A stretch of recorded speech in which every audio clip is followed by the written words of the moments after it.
સુરત સોની ફળિયા સ્થિત ગણપતિ દાદાની મૂર્તિ બનાવતા ગોડાઉનમાં કોઈ કારણોસર આગ લાગતા મુસ્લિમ યુવાઓએ ફાયરને કોલ કર્યો અને આગની જ્વાળામાં લપેટાય એ પહેલાં જ ભયંકર આગની જ્વાળાઓમાંથી રિક્ષા અને ટેમ્પો સાઇડ પર કરી મોટી હોનારત થતાં અટકાવી હતી।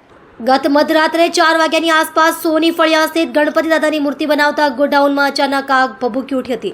તે સમય ત્યાંથી પસાર થઈ રહેલા મુસ્લિમ યુવાઓ હસાન અશરફ, અબ્દુલ હસીબ મલેક, મુઆવિયા શેખ, અબરાર પઠાન, મોહમ્મદ અશરફ, હાફિઝ અશરફે તરત જ ફાયર અને પોલીસને કોલ કરીને સ્થળ પર આગની લપેટો નજીક જ પડેલી ઓટો રિક્ષા તેમજ ટેમ્પોને સાઇડ પર કરી હતી, જેથી બંને વાહનો આગની લપેટથી બચી ગયા હતા। અલબત્ત ગણપતિ દાદાની મૂર્તિઓ તેમજ તેની મૂર્તિ બનાવવા માટેની સામગ્રી આગમાં ભસ્મીભૂત થઈ ગઈ હતી।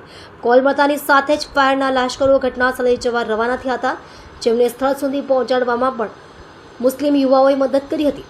આજના સમયમાં ગંગા જમુના તહેઝીબનું ઉત્કૃષ્ટ ઉદાહરણ પૂરું પાડતા મુસ્લિમ યુવાઓએ કોઈ પણ જ્ઞાતિની ચિંતા કર્યા વિના ગણપતિ દાદાના મંડપને બચાવવાનો પ્રયત્ન કર્યો હતો, જેને કારણે સ્થળ પર એકત્રિત થયેલા અન્ય જ્ઞાતિના લોકોએ તાળીઓના ગડગડાટથી વધાવી લીધા હતા।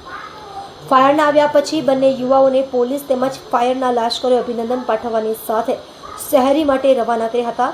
ઉલ્લેખનીય છે કે આ યુવાઓ રમઝાન મહિનામાં આખા મહિનાના રોઝા કરે છે।